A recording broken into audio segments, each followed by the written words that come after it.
So since we just went over the lore of Chiron, I decided that we should talk about his father a little bit just to make everything come full circle. Now, before the Greek gods took their place at Mount Olympus, there were in fact other powerful deities that existed before them. Bear with me because there's a lot of things that I have to lay out before I actually get to Cronus.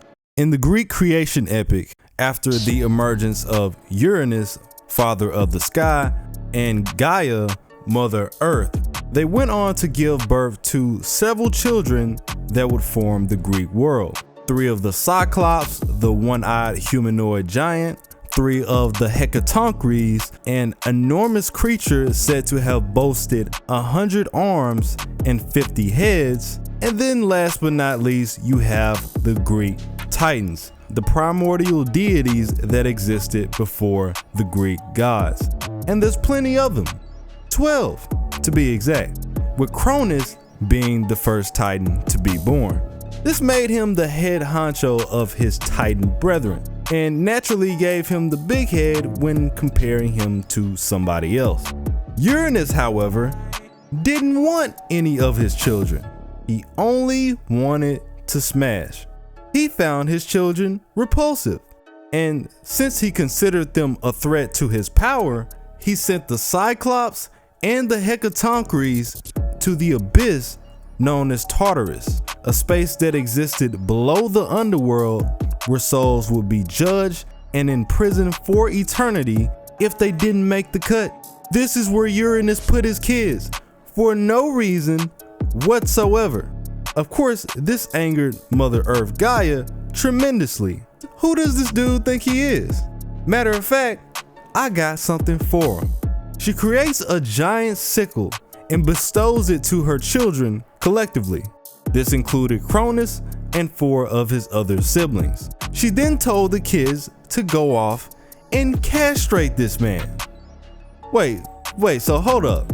You want us to castrate our own father, who's immortal, and the ruler of the universe? At this point, all of the kids are looking at each other like, you know what? Think I'm gonna sit this one out. All of the children except Cronus. See, Cronus always wanted to be in his father's position from the get-go, so this was nothing for him. Oh, that's all we gotta do? Say less. So the next time Uranus tried to pull up thinking he was about to get some trim, the kids held him down, cut off his testicles, and threw them in the waters.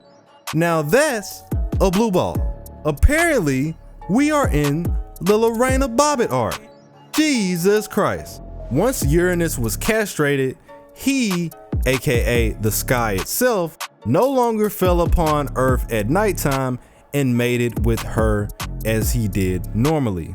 Instead, the sky remained in its place, and his existence, at least as an actual being, came to a close. Now that Uranus was out the picture, Cronus was the ruler of the cosmos, and he had all the power to himself. Unfortunately, he was just like his father, so he was a piece of shit too. Let me tell you what this guy does. He goes on to marry his sister, Rhea. I'm less agitated about this part because there's literally nobody else. It had to happen. This is the part that gets me.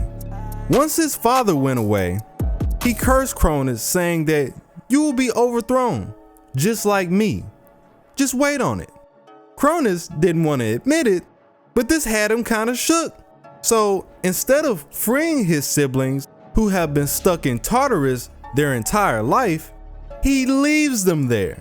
Cause you gotta think, if you've been in prison your entire life for nothing at all, there's no way you're about to come out and just be a happy camper. No way. So Cronus said, I'm not even finna take the chance of letting y'all out. I'ma just leave y'all where y'all at. Then he starts to have his own children. When Rhea was pregnant, he received a prophecy that he would be dethroned by one of his own sons. This dude was so afraid of not making the same mistake as his father that every time Rhea gave birth to one of their children, he would devour them whole, no matter what sex they were. Not a boy, not a problem. He ate his daughters too. What the fuck? This is madness. Madness? This is Sparta. Leonidas, get the hell on. This ain't about you. I mean, every time she tried to pop a kid out, he slurped them joints up like some boneless wings, licking his fingers. Oh, it was just terrible. So at the advice of Gaia, Rhea gave birth to her last son in secrecy on the island of Crete, where Cronus couldn't find him. Guess who it was? Big Dog Zeus.